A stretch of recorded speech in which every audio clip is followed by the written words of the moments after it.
त्या गावामध्ये माननीय उद्धव ठाकरे साहेबांनी सभा घेऊन त्या ठिकाणी सांगितलं होतं की तुम्ही जागा देऊ नका.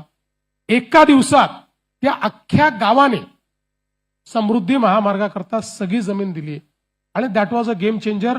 9 महिन्यामध्ये 800 किलोमीटरच्या ग्रीनफील्ड रोडची सगळी जमीन एक्वायर झाली. 4 वर्षामध्ये आम्ही तो रस्ता त्या ठिकाणी कंप्लीट केला.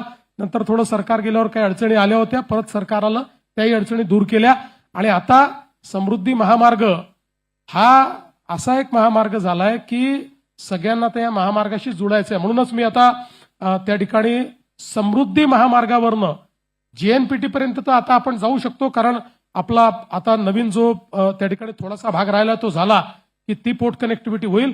आता नाशिक पासून समृद्धी महामार्गावरनं जे नवीन वाढवण बंदर आपण करतोय, जे महाराष्ट्राचं सगळ्यात मोठं गेम चेंजर आणि देशाचं गेम चेंजर बंदर असणार आहे, त्याला डायरेक्ट कनेक्टिव्हिटी आपण करतोय. म्हणजे नाशिकच्या समृद्धी महामार्गापासून 1 तासामध्ये आपण वाढवण बंदराला जाऊ शकू अशा प्रकारची कनेक्टिव्हिटी करतोय.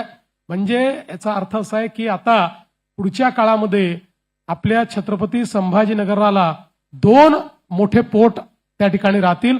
एक JNPT पोर्ट राहील आणि दुसरं वाढवण बंदर राहील.